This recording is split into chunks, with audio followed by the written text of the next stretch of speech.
Здравей! Ти се явяваш на кастинг за онлайн формата Big Boss. Това е реалити шоу, което ще се излучва 24 часа онлайн. Новото в него е и иновативното всъщност, и което го прави уникално и различно от всички останали формати снимани до момента, е, че се залага на липсата на цензура в него, което ще рече липсата на всякакъв сценарий, тип поведение, определено от организаторите на самия формат. Ще помоля, въпреки че си достатъчно популярна, да се представиш за всички останали. Да, мерси. Казвам здравейте, казвам се Мария Вачева, на 35 години. Комплименти. Мерси. Слушам те, да. Смисъл. И, както казах вече, в анонса си изключително популярна. Твоя балет Crazy Girl също е много популярен. Каква е концепцията, която налагате с този балет? Какви продукти реализирате с него? Какво искате да покажете с него? По принцип в нашата държава е много трудно да покажеш на какво си способен, но когато започнах да работя, така винаги съм имала изключителното желание, огромно желание да покажем колко добре изглеждаме, колко добре се справяме с нещата. Много е трудно да се поддържа един балет като цяло, да се работи с хора, с млади хора, които им се забавлява постоянно. И затова винаги гледам да се умявам да поддържам така едно добро настроение, да не спазваме строгата дистанция, нали, да се чувства това, че аз съм създатела на това шоу, да се забавляват е най-важното, да изглеждат красиви, хората да ги харесват, винаги да се усмихнат и това е приоритета на шоуто. Имате невероятен успех, съдейки по медиите. Да. Не винаги рекламата стана положителна. Как се справяте с негативната реклама по медиите? Хубавото е, че не се впечатляваме от всички хейтърски изявления. Не за първи път през живота ми се случва винаги да казват и най-доброто, и най-лошото. Нормално е. Това са нормални неща, с които се свиква и или ги преодоляваш, или не можеш да работиш въобще като цяло. От неприлични предложения, как се пазиш хубава жена си? То е такъв начин на... Изградил си, човек си изгражда стереотип и начин на живот. В смисъл, всяка жена, било то супермодел или не толкова известна, получава предложения и неприлични, и прилични. Така че животът те учи. Животът те учи как да се справиш във всяка една ситуация в момента. Още повече в нашия бранш. Всичко е наред. Всичко е добре. Наистина си изключително популярна. Сме да твърдя, че си най-красивата Miss Playmate. Благодаря. Какво те провокира да се явиш на кастинг за Big Boss? В интерес на истината, то е така една поредица от изяви, която искам да създам за себе си. Да покажа какво всъщност съм аз, именно от тези бих казала провокации, които създават хората страничните. Нека да покажа какво съм аз. Да. Какво съм, какво представлявам. Дали ще се хареса в крайна сметка или не, всъщност важното е да се чувствам удовлетворена. Изглеждаш доста уверена като жена. Сигурно четеш интересна литература. Коя последната книга? Да, по принцип чета много. Когато имам всъщност време, в повечето случаи обръщам внимание на дъщеря ми, защото все пак тя е 6-ти клас. Налага ни се тя трябва да чете, но пък така съм я научила. За да учи тя, уча с нея. Малко съм я поразглезила. Но много интересна литература напоследък така ми попадна в ръцете. Това е Езика на тялото. Алана и Барбара Пис. Да. Ето, за това изглеждаш така уверен. Просто владееш езика на тялото. Да, сега започвам да се концентрирам какви движения правя и така.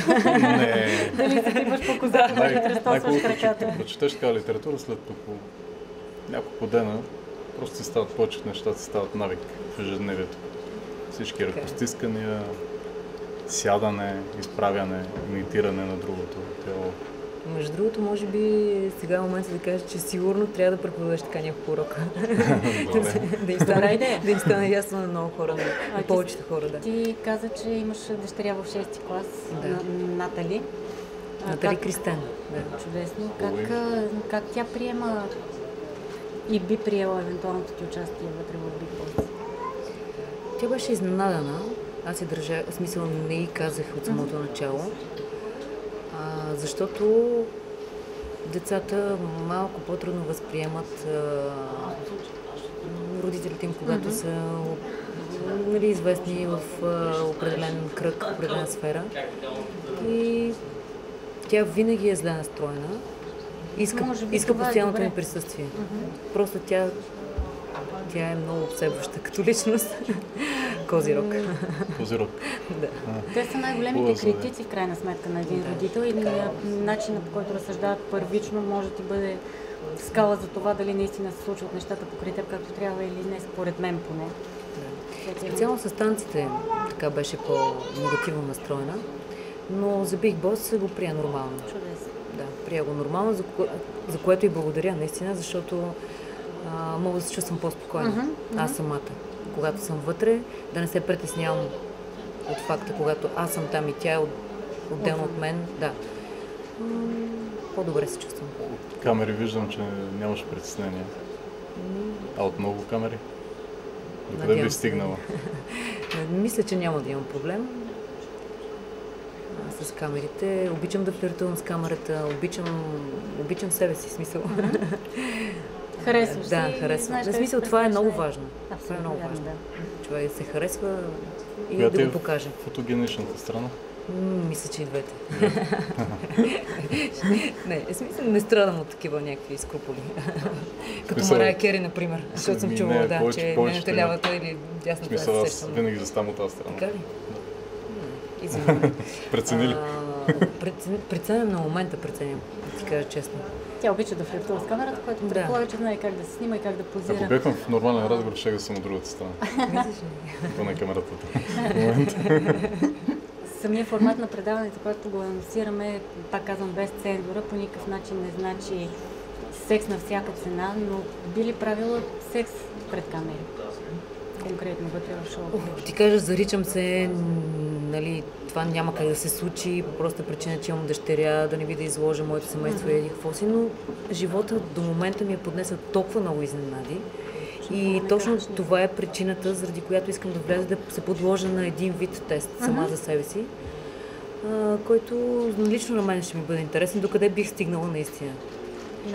Още повече се надявам да сте подбрали така с вкус участниците, за да има наистина нещо. Някои от тях да изглеждат наистина добре, други да са добри събеседници. Надявам се всичко да е окей. Колко пъти правиш секс, нали?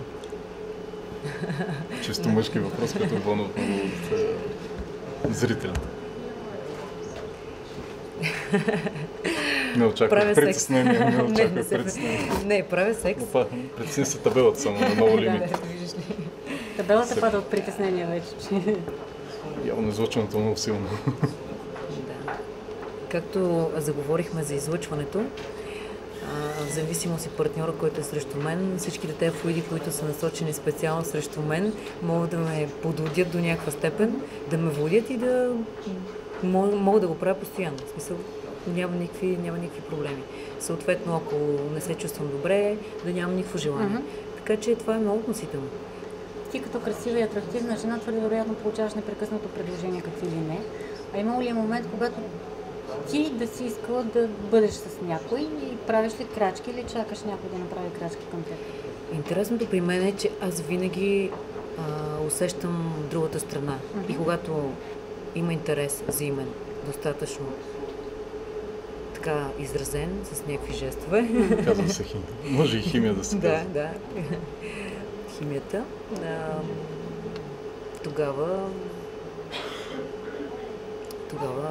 се усеща всичко, просто тогава аз съм активна също по този начин. Когато се покаже на среща, не ми се е случвало, или може би аз съм избягвала тези моменти от среща, когато някой да няма желание да бъде с мен. И съответно, аз пък, когато нямам, винаги се държа достатъчно възпитано, за да мога да покажа на човек, че съм го приемам такъв какъвто е, но не мога да интимнича, нали, примерно с него и няма да стигнем до някакви крайности. Можем да останем само приятели, колкото и така да звучи банално с приятелството, да, клиширано. Мъжете не харесват да се приятели с жените. Разбирам, но пък не може природата просто не го е създала по този начин. Представи си на ден, ако имаш примерно 3-4 предложения, примерно, и ти да си окей с всичките, то просто самия ти се изтощаваш, изхабяваш и според мен, логично, да нямаш тръпка към вече, да изгубиш тръпката към усещането да правиш каквото и да било. Дори една целувка, самия секс, дори самото докосване между хората. За мен е много важно това. Най-нестандартна поза? За мен е... Не е място поза, да сменим въпроса. Поза... Всичко, което ти идва на момента, въображението, не съм лишена от въображение. Искаш конкретно да ти кажа поза? Не, ще си го спестя. Пролет, да речем. Създаваш и си, в крайна сметка, една доста самоуверена жена, която е постигнала много сама. За мен това никога не е много. Сама за детето си, да. Но някакво начало да постигаш все повече и повече. Това поражда, особено в България, страшно много злоба. Как се откъсваш от нея? Как бягаш от нея? Ами аз обичам да говоря с хората, които само ми доставят добри, приятни емоции. Да. Общо взето, около мен обкръжението ми е само с хора, с които се разбирам добре, които обичам и аз им давам цялата любов, която мога да им дам. И с които имаш какво да си кажеш. Да, ето. Най-вече. Да, така е. Но хора, които ме затормозяват, определени теми на разговор, са свързани с работа и просто всичко друго е излишно. Ами ние ти благодарим, Мари. Аз също ви благодаря много. Ще се яви и проведохме този приятен разговор и ще се видим в къщата на Big Boss. Надявам се. Успех ти пожелавам. Мерси. Накрая един